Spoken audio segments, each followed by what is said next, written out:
What is going on, everyone?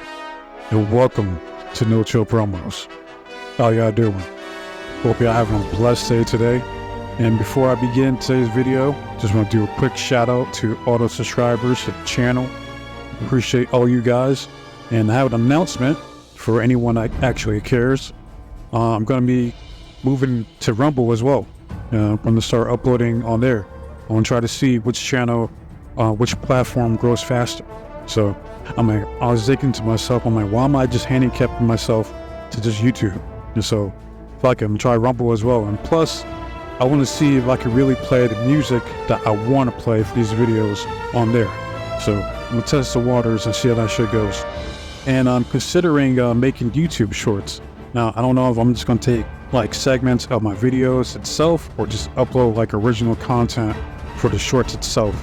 But I'm going to take those shorts and I'm going to try to upload it onto shit like TikTok and Instagram and try to promote my channel on those platforms as well. So I don't know about Twitter.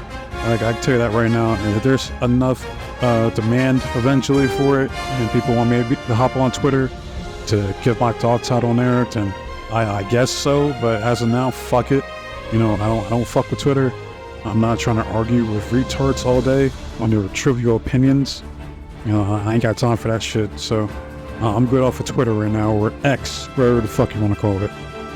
The topic for today's video is Kamille and how she is MIA in AEW. Now, first time I seen Kamille was back in I don't know the exact year, but it was during her reign as the longest NWA Women's Champion in that company's history. And my first impression of her was like, okay, she easily stands out from the pack. She has a presence about her. I like the way she carries herself. She has a unique look. She looks tall, and she looks like a badass. Like, these are all the intangibles that you need in a top star. You know, and she's a decent promo, you know. Like, she's not like a Ric Flair, woo, or a Macho Man Brady Savage, you know. Like, that's a good video to make one of these days. Like, who are the best female mic workers of all time? That's a good one. I might do that one of these days. I didn't mean to get sidetracked, but yeah, she has a good moveset. She has a good spear for a finisher. She has a torture rack for a submission, and she has a torture rack bomb. And along with the other moves that she does, you know, during the transitions of the match. Like, she's good. You know, they're very good, in fact. All right, it makes sense why she was the longest reigning NWA Women's Champion in the company's history. We're going to be completely honest here, and this is just my speculation, but the parameters when it comes to female talent is a lot less than compared to their male counterparts. And for females, there's 3 criteria that, you know, management looks for. All right, first, it's looks. You gotta look good. All right, a bonus points if you're sexy. Second, it's mic work. You gotta be able to go out there, cut a promo, and connect to the audience, both live and the people watching at home. And third is the actual wrestling. Because, and I leave that last because back in the day, the wrestling didn't matter as much. It wasn't the end-all, be-all back then. You know, as long as you're able to do the basics, you know, and get through the match without injuring your opponent, then you're good. You didn't have to go do fucking poison ranas and 450 splashes or tope con hilos throughout the fucking match. Now, it does matter to an extent, because you have some of these women out here who are outworking the men in some of these matches and putting on bangers, putting on the best matches of the night, in my opinion. Even so, it's still the least important out of the main 3, which again, it's number 1, looks, 2, might work, 3, promos. As long as you got the first 2, you have a chance to succeed in the wrestling business. Just look at Kelly, for instance. Here's a question for you. Name me Kelly's top 5 matches. You can't do it. I can't do it because the only thing I remember Kelly doing was being a manager for Mike Knox. She was an exhibitionist in ECW, and she had that backstage segment with Randy Orton where he just basically called her a slut to her face and like made her cry like a complete asshole. And so yeah, but the point is that Kamille meets all three criteria. So once her time's up in MWA, she drops the belt or whatever, and her contract was up back in January, there's a lot of speculation that she could possibly go to the E.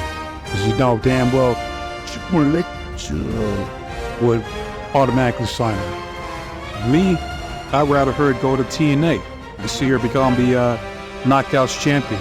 Like, she would have been great in that division. Just imagine the banger she could have had with the likes of Jordan Grace, Zaya Brookside, he got by Elegance, Danny Luna, Rosemary, Have, Killer Kelly, Masha Slamovic.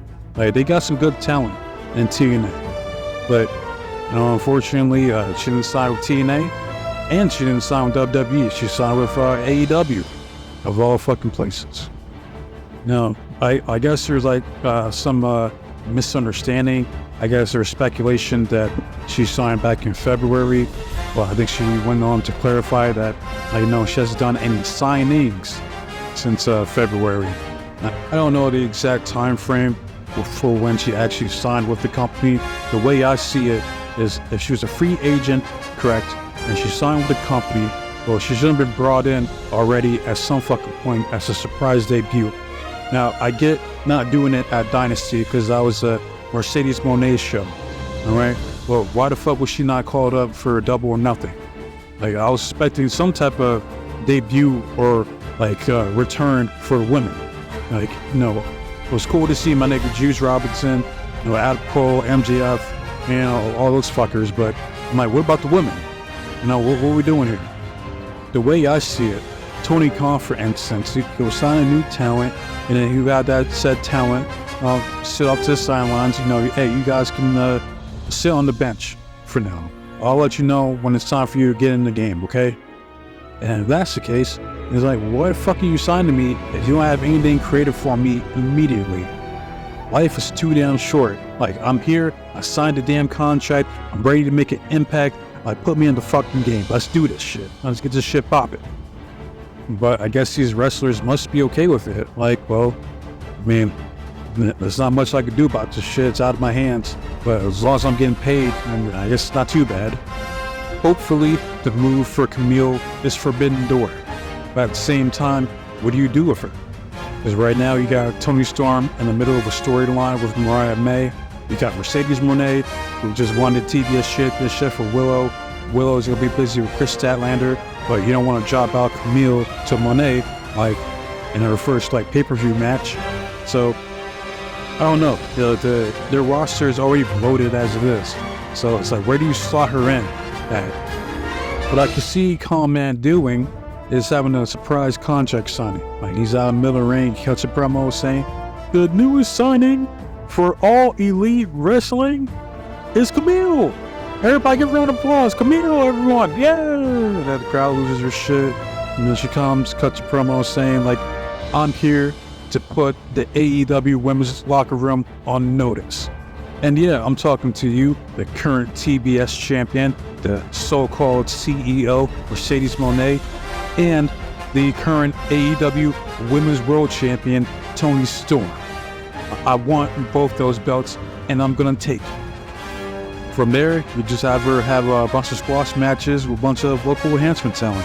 You build up her credibility, you get her familiarized with the AEW audience who might not be familiar with her work, or because they don't watch NWA or give a shit about it. And eventually she challenges one of the champions, whoever's champion at that time. So that's what I can see them doing. I'll be praying for Kamille, because I don't want to see her get lost in the shuffle like the Anna Jays, the Red Velvets, the Ty Mellos, the Abaddons of the world, because she's too fucking good.